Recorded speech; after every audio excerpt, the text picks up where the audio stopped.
Have you noticed something? How we are constantly getting influenced by people on the internet? And no, I'm not just talking about influencers, but I am talking about everybody online.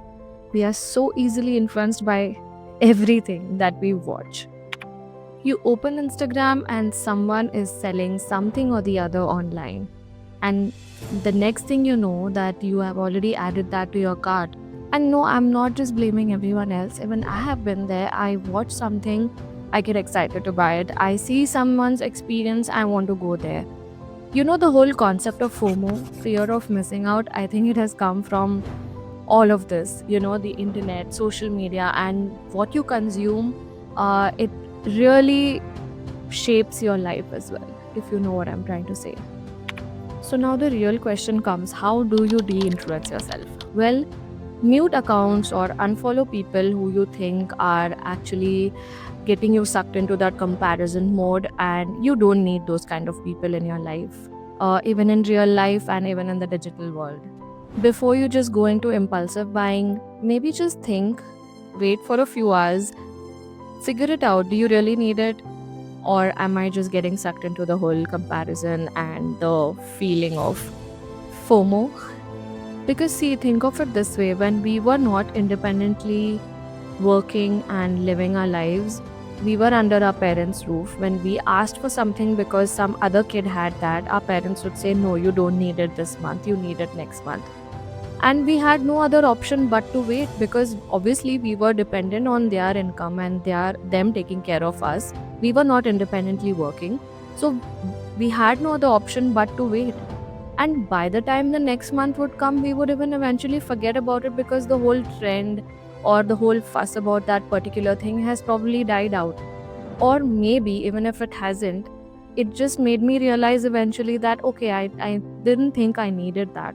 So what I'm trying to say is, just because we have the liberty and the freedom to spend money wherever we want, I think rather wait, think about how we used to live with our parents and try to apply that in real life and in your current situation, especially when you're working independently.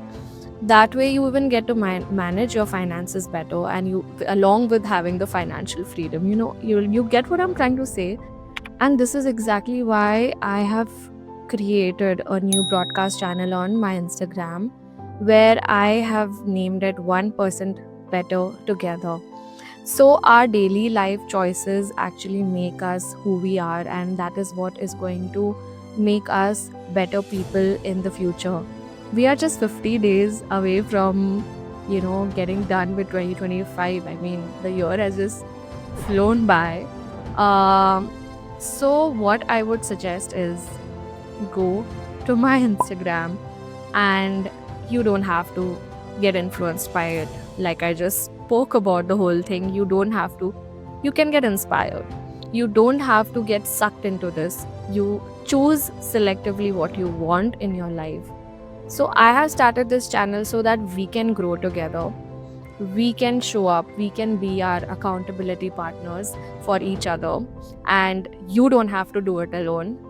And we are just 50 days away, like I said, from 2026.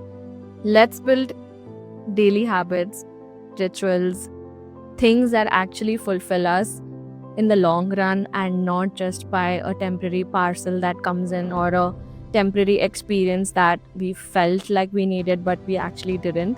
So let's be more mindful about each other's lives, be mindful about our choices, and let's grow 1% better together. So I hope you connected with what I am trying to say in this video. And if you follow my YouTube channel, you will find many such pieces about manifesting and how to let go. I have spoken about so many topics like these, so you can just scroll through my channel and subscribe and share this if you relate with me, and share this with someone who might relate to it. So I will see you in the next one. This is Miss Khani for real. Bye.